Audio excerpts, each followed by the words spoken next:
तो चलिए सीधे इस एक्सप्लेनर में चलते हैं और इस बहुत ही जटिल भू राजनीतिक पहेली को सुलझाते हैं। आज हम ये समझने वाले हैं कि कैसे मिडल ईस्ट के सिर्फ एक चोक पॉइंट ने पूरी दुनिया में एक ऐसी आर्थिक सुनामी ला दी जिसका शायद ही किसी ने अंदाजा लगाया था। ये बस एक छोटे से समुद्री मार्ग के बंद होने की बात नहीं है, ये पूरी वैश्विक अर्थव्यवस्था के हिलने की कहानी है। इस संकट के विशाल पैमाने को समझने के लिए इंटरनेशनल एनर्जी एजेंसी के इस असेसमेंट को ही ले लीजिए। उन्होंने इसे वैश्विक तेल बाजार के इतिहास में सबसे बड़ा आपूर्ति व्यवधान कहा है। यानी 2026 के ईरान युद्ध के शुरू होते ही जो हुआ वो कोई आम गिरावट नहीं थी, बल्कि इतिहास का सबसे बड़ा झटका था। अब इस पूरी स्थिति का सबसे महत्वपूर्ण बिंदु सिर्फ एक नंबर है, 20%। सोचिए, दुनिया भर में समंदर के रास्ते जितना भी कच्चा तेल और लिक्विफाइड नेचुरल गैस यानी एलएनजी का व्यापार होता है, उसका 20% हिस्सा सिर्फ इस एक हॉर्मुज जोल्डमरू मध्य से गुजरता है, और अचानक इसे पूरी तरह से ब्लॉक कर दिया गया। अगर हम इन घटनाओं के क्रम को देखें तो सब कुछ हैरत अंगेज तेजी से हुआ। फरवरी के आखिर में ऑपरेशन एपिक फ्यूरी के हमले होते हैं। मार्च की शुरुआत में होर्मुज जल डमरू मध्य बंद हो जाता है। मार्च के मध्य तक कतर की रास लफान एलएनजी फैसिलिटी पर हमला होता है, और आखिर में अप्रैल तक अमेरिका द्वारा पूरी नौसैनिक नाकाबंदी लगा दी जाती है। ये सब बस कुछ ही हफ्तों का खेल था। और यहीं दुनिया की सबसे बड़ी कमजोरी सामने आई।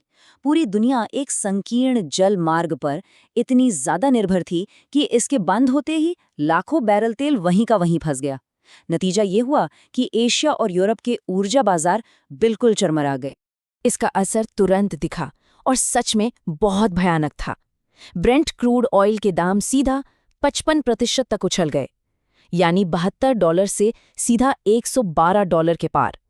इसने दुनिया भर में ईंधन की लागत को आसमान पर पहुंचा दिया और अमेरिका व यूरोप को गंभीर मुद्रास्फीति और मंदी के जोखिम में धकेल दिया। लेकिन सबसे हैरान करने वाली बात क्या है, ये डोमिनो प्रभाव सिर्फ तेल तक सीमित नहीं था।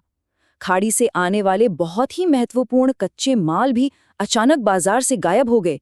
हीलियम, सल्फर, यूरिया, एल्यूमीनियम, इन सब की कमी ने वैश्विक तकनीक, चिकित्सा और विनिर्माण उद्योगों की नींव हिला दी।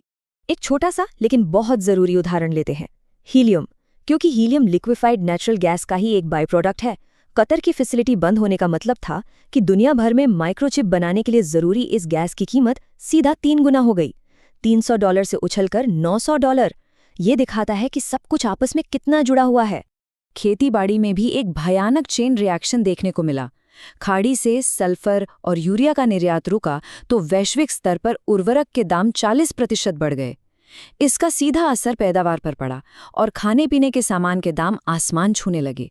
ब्राजील और भारत जैसे देश जो इन आयातों पर बहुत ज्यादा निर्भर करते हैं, उन्हें सबसे तगड़ा झटका लगा। वहीं स्थानीय स्तर पर यानी खाड़ी देशों के अंदर तो किराने की आपूर्ति आपातकाल जैसी स्थिति हो गई। उनका 70% खाने पीने का आयात रुक गया और कीमतें तेजी से बढ़ गईं। साथ ही रोजाना 4000 उड़ानों के रद्द होने से विमानन क्षेत्र ठप पड़ गया और यहां तक कि उनके डिसैलिनेशन संयंत्रों को भी निशाना बनाया गया। स्थिति बिल्कुल बेकाबू थी। अब थोड़ा आगे बढ़ते हैं और जमीनी हकीकत पर नजर डालते हैं। सार्वजनिक नैरेटिव बनाम खुफिया जानकारी। सार्वजनिक बयानों और खुफिया सच्चाई के बीच का अंतर बिल्कुल चौंकाने वाला था। एक तरफ अमेरिकी प्रशासन सार्वजनिक रूप से दावा कर रहा था कि ईरानी सेना पूरी तरह नष्ट हो चुकी है, लेकिन दूसरी तरफ लीक हुई खुफिया जानकारी कुछ और ही कहानी बयां कर रही थी। उनके हिसाब से 33 हॉर्मुज मिसाइल साइटों में से 30 अभी भी काम कर रही थीं। खुफिया जानकारी ने ये साफ कर दिया था कि ईरान की सैन्य क्षमता अभी भी बहुत मजबूत थी। उनके 70% मोबाइल लॉन्चर पूरे देश में सक्रिय थे और 90% भूमिगत मिसाइल सुविधाएं ठीक से काम कर रही थीं।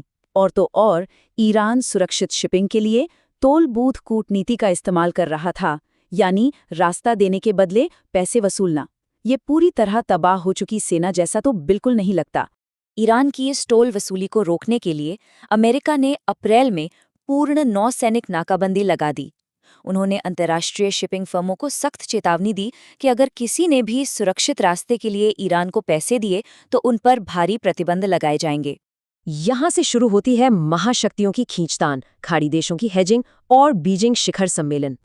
खाड़ी देश अब बहुत सोच समझ कर चल रहे थे। उनके सामने एक तरफ थी अमेरिका की बेजोड़ सैन्य सुरक्षा, लेकिन वहां की राजनीति थोड़ी अस्थिर थी। दूसरी तरफ था चीन, जो अब उनका शीर्ष व्यापार भागीदार था और काफी स्थिर कूटनीतिक संबंध दे रहा था। और इसका नतीजा बहुत गहरा रहा। 2024 में पहली बार खाड़ी और चीन के बीच का द्विपक्षीय व्यापार पश्चिमी देशों के साथ उनके व्यापार से आगे निकल गया। अब चीन न सिर्फ ईरान का प्रमुख सहयोगी था, बल्कि खाड़ी का शीर्ष निवेशक भी बन गया, जिससे युद्ध के बाद के पुनर्निर्माण में चीन को अतुलनीय प्रभाव मिल गया। यही सब हमें उस हाई स्टेक्स ट्रम्पशी शिखर सम्मेलन पर लाता है। यहाँ एक तरफ तो हॉर्मुज जल डमरू मध्य को फिर से खोलने और शिपिंग टोल को खारिज करने जैसे मुद्दों पर दोनों महाशक्तियां सहमत थीं, लेकिन ताइवान के $25 बिलियन के रक्षा बजट, अमेरिकी टेक निर्यात नियंत्रण और चीनी दुर्लभ पृथ्वी प्रतिबंधों पर इनके बीच बहुत गहरा टकराव मौजूद था। अमेरिका के लिए इस शिखर सम्मेलन की प्राथमिकताएं काफी जटिल थीं। उन्हें किसी भी हाल में हाई प्रोफाइल अमेरिकी बंदियों को छुड़ाना था और महत्वपूर्ण खनिजों पर चीन के निर्यात नियंत्रण को हटवाना था। लेकिन ये सब कुछ ताइवान की रक्षा और अपनी राष्ट्रीय सुरक्षा से बिना कोई समझौता किए करना था। कूटनीति का एक बहुत ही नाजुक खेल। तो अंत में ये एक्सप्लेनर हमें एक बहुत बड़े भू-राजनीतिक सवाल पर लाकर छोड़ देता है। अब जब खाड़ी देश अपने पुनर्निर्माण के लिए चीन यानी पूर्व की तरफ देख रहे हैं, तो क्या इस युद्ध के आर्थिक झटकों ने वैश्विक महाशक्ति के प्रभाव का नक्शा हमेशा के लिए बदल दिया है? ये एक ऐसा सवाल है जिसके परिणाम यकीनन दशकों तक महसूस किए जाएंगे।